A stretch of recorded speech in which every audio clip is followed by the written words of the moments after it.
Hi, everybody. Welcome to Community Matters. My name is Ron Pertee, and for those who are uninitiated with who I am, I have been broadcasting since 2005, not just in new media like the internet, but also from a radio station as well. So I have some background in this. I'm also a writer, film critic, and a host.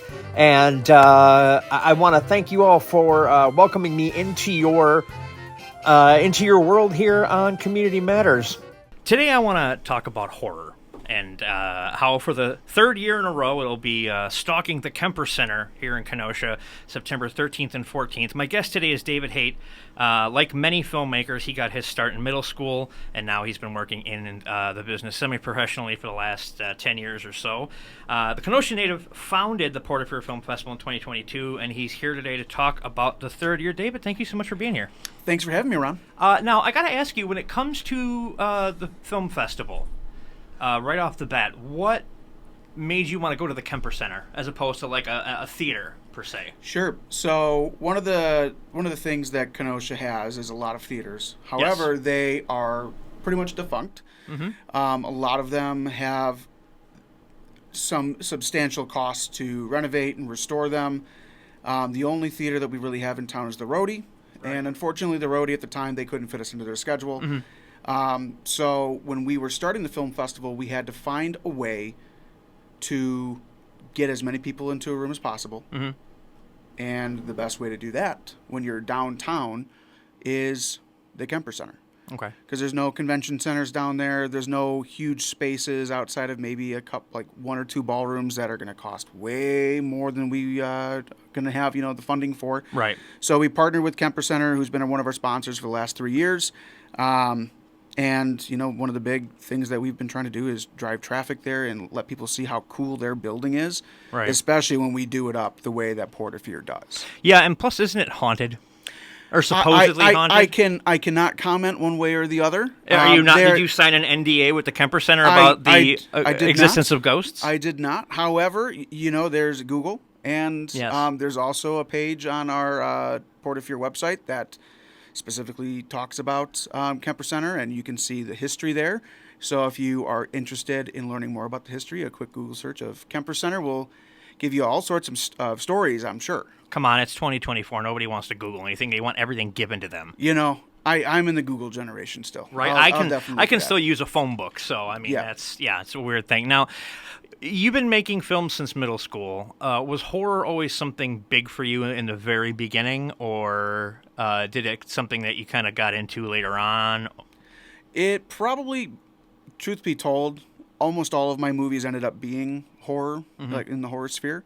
But it wasn't like a driving factor for what I was trying to make personally. Mm-hmm. It just kind of gravitated towards I could execute that idea with either a meager budget or no budget, or I had, the Halloween effects around the house, or I had an idea for a haunted clock and I could get my grandma's 400,000 clocks that she had in her house and I could, get them all on camera. Your grandmother, Doc Brown. Similar hairdo. Oh, okay. That works. That works. But no, horror was not the end-all be-all for me as a filmmaker or as a storyteller. I just kind of landed there because most of my stories ended up revolving around that. And horror is such a big genre because, you wouldn't be able to do a comedy festival because there's not a lot of people out there on the indie scene making comedies if they don't have a bigger budget, let's say. Like a lot of, like, let's just say, for example, one of the films you have this year has Bruce Davison in it, right? That was actually last year. That was last year. Okay, Yeah. But you're not going to get him on a $500 budget. But you're also, if you're reaching $5-6 million, that's probably big enough you can get somebody else besides Bruce Davison. So the films that are being submitted are more in the, I don't want to call it micro budget, but that's what they kind of refer to it as. Like $100,000 is micro budget now, isn't it? I believe so. I think it's anything that's under $1 million is considered a micro budget. So what do you call the films we've been making? Probably, honestly, if you're doing Hollywood standards, no budget. Yeah. That's just how it is. It took you how many years to get the damn thing done? That's a film, by the way, that you directed, yes. Damn Thing is a short film that I made. It took me about 6 months to adapt it Okay. and plan it. And truth be told, like the full-blown editing process took me 3 months. The visual effects took less than a month. There were other issues that we ran into in post-production. So how long did you actually torture Mike Detterman? Really just for a weekend, and then for some voiceover stuff, so maybe another 8 hours there. You should have said that there were a lot of reshoots that needed to be done of just him, like water dripping on his forehead. There has been discussion over the years of doing some reshoots, making the movie a little bit longer, using existing stuff. I've kind of given up on that, though. So he escapes for now. Honestly, for Mike Detterman, if he gets the opportunity to be a part of the damned thing, he'll be the cinematographer. Right, because that's what he's really good at. That's what he's really good at. Not that his acting is bad. No, we pulled a great performance out of Mike. I think he could do whatever he wants. You tortured him like Sam Raimi tortures Bruce Campbell. Sure did. Kept him up until like 2 a.m. Did you beat him with sticks and stuff? No, I did not, but I did refuse to let him sleep, and then he refused to let me sleep in return, which was fine. Oh, good. It's only, fitting that Mike would be staring at me at 4 o'clock in the morning, sitting on the couch next to my air mattress after we've been asleep for 2 hours, and it's like, I'm awake, so you're awake. There you go. That's how it works. You gotta torture each other, I suppose. Yep. Now, you do a lot of editing. I know that from experience. You've edited my film For Sale. You edited Becoming Undead 3. Is that something that you enjoy doing? I enjoy the creative process. So editing, generally speaking, is the last time the movie's going to get told. Right. It's told one way in the screenwriting process. It's going to be told another way in production, and then post-production it's told its final way. So I like that. Personally, I like directing. I like writing. I like all of those things. It's just editing was the one that I could do as someone who has limited resources. I at the time when I edited your films, I had built my computer for relatively cheap. $1,500 all in for monitors, external cards. And that's with all the Adobe programs and all everything. the Adobe programs. Right. It was pretty affordable for me to do that versus trying to find funding for features. Writing obviously is pretty free, but I mean, right. I don't want to say I'm a perfectionist, but I do scrutinize everything that I write pretty heavily. So I don't generally share or put anything out unless I feel incredibly confident. Right. Well, and I think that, like, for me, when I'm writing, I'll write something down on paper first, and then when I'm transferring it over to the computer, I see that as a second draft, because you're going to see things as you go through that you want to get changed. And I don't show anybody until a third draft at that point, because it's kind of... and for those, like he was saying, for those that don't know, when it comes to making films, there's 3 times the film is made. It's in the script, and in production, and in post-production. And so whenever you're a director and you get final cut, you're really lucky. You're very lucky. You're very lucky. You're Orson Welles lucky. Kenosha native. Yeah, that's right. That's right. Props to the guy who drank a lot of wine and did a Peas commercial drunk. So that was fun. I still think one of his best performances is in the Transformers animated movie. I like him in F for Fake. That's really good too. I really liked him in... what is the one? The one with the big long tracking shot in the beginning. Touch of Evil. That's the one, Touch of Evil, where Charlton Heston played a Mexican. That's right. Because that works. Now, so you've made films professionally semi-professionally for 10 years now. At what point did you think to yourself, okay, let's do a film festival? Especially in Kenosha. Not that there's anything wrong with Kenosha, but it's not exactly a huge market. So it's not a huge market, but one of the things that really kind of pushed us to starting the film festival, my wife and I... Hi, Jeanette. Hi, Jeanette. Love you. I don't, but he does. Yeah. So we had this idea that, everyone had been producing a lot of really good quality shorts for a number of years. And in December of 2021, I was considering doing just a local screening of a bunch of short films. I actually remember this. We talked about this at the I Dream of Psychopomp screening, where we'd have Becoming Undead 3, The Damn Thing, and then something else. I think it was Charlie Apocalypto or something. It was Charlie Apocalypto Charlie or and Charlie Empty Factories. Yeah. And then, there were other shorts too that weren't in the horror sphere. We were just trying to get some stuff done. Right. So we decided to not do that because there weren't going to be snacks. Well, and my wife wanted snacks. gotta and have snacks. I said, I don't know if there's going to be snacks. We can do an after party. And she said, I want snacks. So she said, we should just do a film festival. And I said, okay. And truth be told, the first year we pulled in about 300 people, between the spooky market that we have and, just general attendance, which for a first-time film festival is nothing to shake a It was fist at. it was very big. I had Becoming Undead 3 was there, and it was, and I I went through all 9 levels of the underneath that day because I was still wearing that giant boot on my leg, which was a lot of fun. But it's a really fun time. But so you started doing you got all these people, and like has the horror memorabilia. The tent that was there last year, I forget the name of the place. Time Warp Collectibles. Yes, Time Warp Collectibles. Are they going to be there this year? Yep. Okay, because I am going to sell blood and plasma just so I can get a couple of things there because they are very expensive, but they have the best stuff. They have some amazing stuff. And that's one of the things that kind of set us apart. So like first year about 300 people attended. Last year about 2,500 people attended. Oh, really? So that's with the market and that's with, the movie and ticket sales. Ticket sales grew by 4 times. Really? So, we had one sold out screening opening night. We had... Oh, that was the Beaver one, That was right? hundreds of beavers. Yeah. And then, the movie on the lawn had about 100 tickets sold for that. And then everything else, all other, 58 films that we screened last year. Now, that's something I wanted to ask you about, the movie on the lawn. This is only going to be the second year for that, right? Correct, yes. What made you decide to start showing films on the lawn with the lake behind it, so to speak? It's not so to speak, it really is. No other film festival really does that. Okay. We're kind of the only one that I've really found that does that, and I think that separates us. Wisconsin and Kenosha in general, they love a festival. So if we can do something that is juxtaposed to it, physically juxtaposed, that's not, behind a wall, I think it's a bigger selling point. One of my big, wins from last year, mental wins. We were doing the after party at Apis, and my wife and I, we were heading up the elevator to join the after party because we were about an hour late because we were taking down a bunch of stuff at the festival and just kind of getting other vendors squared away before we closed up for the night. And we had 2 other people who were complaining about parking over by Kemper because it was so difficult to park over by Kemper Center.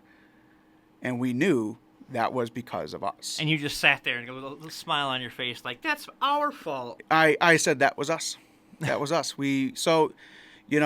Although there's not a huge market for it, I think we're pulling the market out of their homes, out of their apartments, out of the woodwork. Because the filmmaking community is incredibly vibrant in southeastern Wisconsin. Yeah, people don't seem to realize that. They don't, because it's hidden. Yeah. And, everyone's pretty siloed. Not a ton of groups are making films with other groups. It's pretty much, the same 5 or 6 people, with maybe a couple of, people who are learning, hopping in and then hopping out of productions. Right. But the main goal for us was to bring them all together. Right. We are able to bring in filmmakers from across the country, across the world. So you're an international film festival. We are. There you go. We and are. how many international films do you have this year? Honestly, I'd have to go back and look. I know that we have 2 features off the top of my head that are international. It's Minori, which is in Greece, or it's from Greece. And that's a cool monster movie. It's been getting a ton of press. Check out their articles on Bloody Disgusting. It's awesome. And Purgatory Jack is the other one that comes right to mind right now. And that actually stars, I don't know the actor's name off the top of my head, but if you've seen Schitt's Creek, you know this actor. He plays Mutt throughout the series. Trying to remember because it's Alexis's original love interest. Okay. He's the son of the mayor of the town of Schitt's Creek. Oh, you know what? I don't remember his name, but I know who you're talking about. Yeah. And right now, there's somebody probably yelling at the probably, radio or the computer, and they're saying, it's so-and-so. Yeah. Like, all right, well, sorry. We'll Google it later. And it's like, oh, it was him. Immediately, I thought of Chris Elliott, but that's not. It's his dad. Yeah. That's his dad. And then there's Eugene Levy and Dan Levy, but no, it's not. Yeah, no. This year we actually have a lot of name recognition that we weren't expecting. We have a movie with Tyrese Gibson. Okay. We have a movie with Cooper Andrews from The Walking Dead and Shazam. Danny McBride actually executively produced Hippo. Really? Which is also narrated by Eric Roberts from The Dark Knight. Really? And his wife is also in the movie. Wow. Like we had a lot of, and Best I'm of the best, missing something. Eric Roberts. Troy Baker. So the movie On the Lawn Yeah. is starring Troy Baker from The Last of Us. Who also does the voice of the Joker as well. Correct. Yeah. So no, we ended up getting a lot of submissions from legit Hollywood names, which was very surprising but very welcome. Oh yeah, of course. You're not going to say no if something with Eric Roberts shows up. No, absolutely not. But you got to wonder, like, can he get James Earl Jones to come in? It's like, no. That'd be amazing. Yeah. I don't think any of them are coming out to the festival, although some of the directors and producers of those projects are coming out. Generally when you get to the Hollywood people, their schedules get a little tougher to work around. I mean, it's Eric Roberts. How busy can he be? Have you seen his IMDb? Fair enough. He's generally pretty busy. Fair enough. He's like Nick Cage working on everything at this point. So, okay, do you think at any point you're going to perhaps invest in like a bigger screen to like bring in like a portable bigger screen? Does that make sense? Yeah. So generally, we've been renting from a rental house that just does production rentals. We moved to a different rental house this year, so the screen in the main room is larger. And that's the one where you walk up the steps to... Correct. Okay. It's a 150-seater. And then the one in Founders Hall, which is the one with the ramp, that one is also going to have a slightly larger screen this year as well, with a better projector. So the viewing experience this year should trump each year that we've been doing it so far. And then next year, we're looking at adding another venue. We've gotten a lot of traction. We're very excited about the future of the festival. There's been a lot of people who have gotten very interested in it. So the future's bright. Now, you had the Beavers movie. I can't keep forgetting. Hundreds of Beavers. Ryland Twos and Mike Cheslick. Yes, you had that right over by Public. Yeah, over at it's the Herzing building, but it was the Backyard Dream virtual production studio. Are you going to be having anything there this year? Not this year. Okay. So last year we had a lot of growth, and then this year we really wanted to focus on stabilization and perfecting the experience for filmmakers and for any attendee. So limiting the venues that we were going to be at this year was kind of a goal of ours, just to kind of simplify it. Boost as much attendance as possible, limit confusion on like where movies are going to be, because we definitely had people who showed up to Backyard Dream on Saturday and Sunday last year, and then showed up to Kemper Center on Friday. So sometimes people they get confused when they're where am I supposed to be. Right. So this year the idea is that we get as many people as invested as possible from an attendance standpoint, and then next year broaden our horizons and potentially add a second venue. I know that we want to keep Backyard Dream in the shuffle. We've had some ideas for like late night screenings and that kind of stuff, but ultimately it's going to depend on what their availability is for like 2025, right? And what we get for submissions. If you do like a midnight screening, you want something that's going to be either gruesome or somewhat inappropriate. You want something like that one movie I submitted that I don't want to say its name, but yeah, it's not for the faint at heart. Do you ever think that maybe you might be doing like one-off screenings, like hosting things, like at the Roadie? Just kind of be like, hey, we're showing XYZ movie, sponsored by the Porterfield Film Festival, that kind of thing. Do you see any of that coming up in the next year or two? I see that potentially coming up if we have a local film that needs to get screened, for the community to see. We would definitely partner with the filmmaker on that, especially if it's in the horror, sci-fi, sphere. If it comes down to like a holiday style screening, like I'd love to screen Krampus, and bring out one of the filmmakers or one of the actors from Krampus, do a Q&A. That'd be amazing. Right. But that all comes down to funding.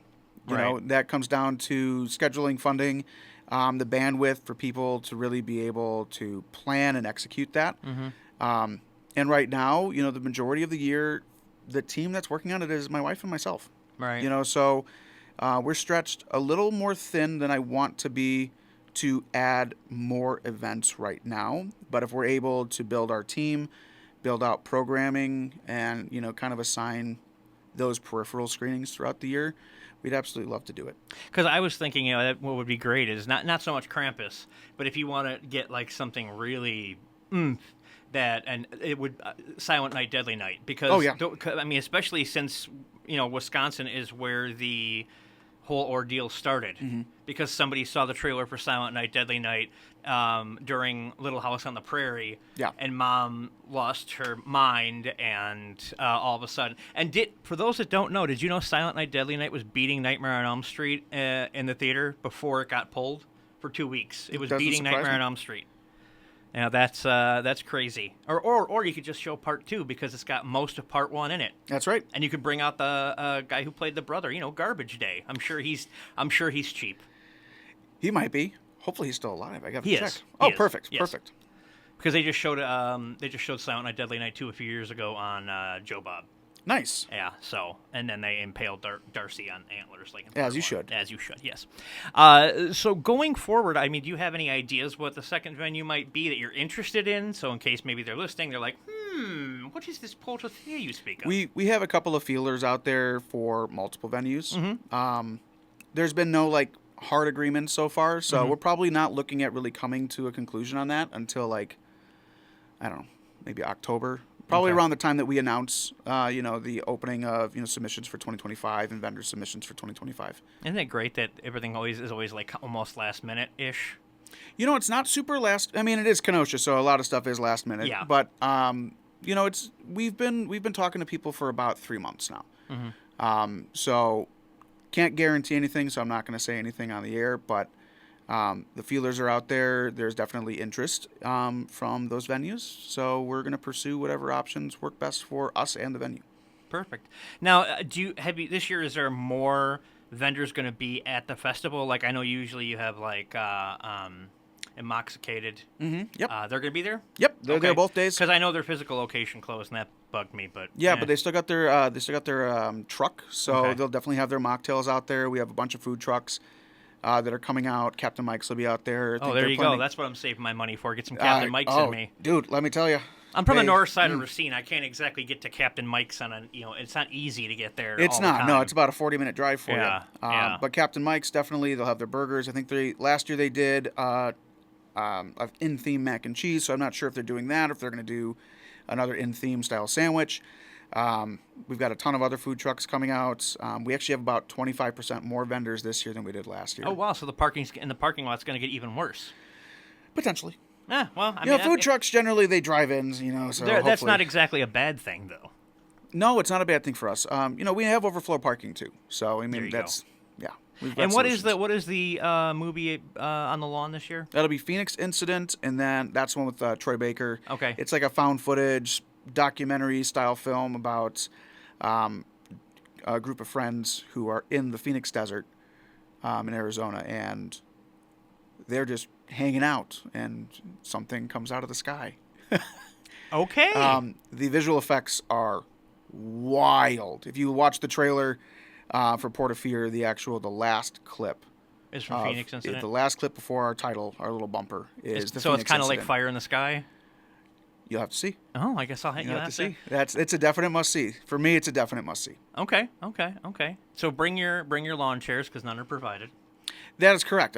We don't have the funding for lawn chairs in that way. So if anyone is listening and would like to sponsor the festival by providing up to 300 lawn chairs, Oh, wow. we're listening. Yeah, that would. I have one in my trunk, and my dad got so tired of me asking to borrow his chair that he just said, "Take it. It's part of your inheritance." I'm like, That's "Oh, right. thanks.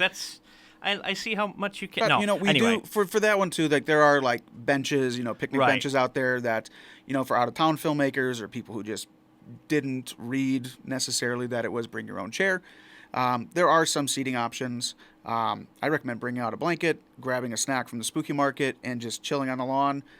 We're praying for great weather that day, so yeah, just prepare for it. Now, is there going to be a pre-thing like last year at Public, or is it more just like the 2 days? Kind of. Are you basically minimizing the overhead to increase the profit to put back into the festival?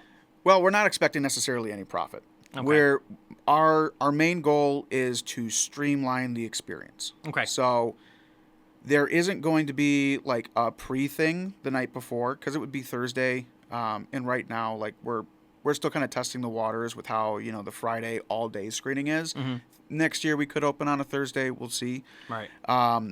But we do have an after party on Friday, Mm-hmm. like we did last year on Saturday. We'll be at Apis. Okay, and where's the after party on Friday? The after party's at Apis. Okay. Apis rooftop. They're going to have. They're planning at least some in-theme cocktails for us. You should be able to get a burger there if you're desperate for a burger. If you're not satiated by all the meals that you could have had. Now, who's going to be at the Porterfield. spooky market? How do you mean? Like what? Like vendors? Yeah. I mean, 52 vendors. Any ones just kind of spring to mind? I mean, probably the ones that would probably spring to mind are the ones that have been with us, all 3 years. So there's Crohn's Craft, there's Paul Hopner's Horror Masks, there's Amoxicated, there's Sizzy's Creations, there's Captain Mike's is going to be there on Friday. We have Final Girl, who's the new horror bar that's opening in Kenosha. They're actually going to be offering. Well, I didn't know about this. Yeah, so they're going to be offering some snacks. I think nachos and the like on Saturday. Okay. So that's going to be like a preview for what they're going to do at their bar, which is going to be pretty awesome. Okay. And I mean, there's 3D printers, there's crochet artists, there's authors. I know authors, usually, yeah. There's comic book authors, there's memorabilia folks. There's tons of people. There's tons of people coming out. Tons of different vendors. So if you're not into, there's iron fabrication. I mean, yeah, sculptors. There's a variety. If you really need a suit of armor. Well, actually, no. His stuff is pretty cool. Really? It's okay. pretty cool stuff. Okay. It's definitely more like it's my art piece in the house. But I mean, we had taxidermy. Okay, Norman. All right. So I mean, yeah. A boy's mother is his best friend. That's right. That's right. You tell that to a poltergeist. Yes. Oh, wow. So now this is all going to be on the 13th and 14th. What time does it start on the 13th, rather? So we are kicking off the Spooky Market and screenings at 3 p.m. Okay. And then we're going to be going till about 10 p.m. I think the movie on the lawn, the way we have it scheduled right now, as long as sunset is the planned time that we're going for, like dark, dusk. We should be out of there about like 9:30, but the market will go until 10 p.m. So people need to get their last minute trinkets or get their last minute snacks. They can absolutely do that before they pop over to the after party. Okay. And then on Saturday we're starting it off early, 10 a.m. And then going to 8 p.m. And then at 8 p.m. we're moving into the award ceremony, which is same as the market. It's free to everyone to attend. So if you want to attend the award ceremony, as long as we're not packed out.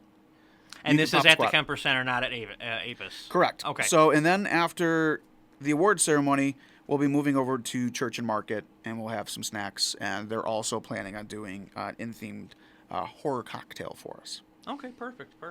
So don't forget to head out to the historic Kemper Center, the September 13th and 14th for the third annual Port of Fear Film Festival. I want to thank you so much for being on. It's been a blast. I love talking movie stuff with people who know what I'm talking about. Because a lot of times when you're talking to people about movie stuff, Yeah, there's a lot of moving parts, and yeah. It's and I will tell you that it does take a lot to make a movie. So if you want to support these independent filmmakers, this is the place to do it. Tickets are reasonable. Head over. What's the website? PortofFearFF.com. Okay. Tickets start at $10. Passes go from day, weekend passes. Day and weekend passes for me are the way to go. They're discounted based on just the overall price of a single use ticket. So get that weekend pass because it's the equivalent of getting every movie minus the cost of 2. There you go. And you can sit outside and watch a movie on the lawn and all sorts of stuff. So I want to thank you again for being on here. I want to thank you for listening to Community Matters. I'm Ron Pertee, and we will see you next time.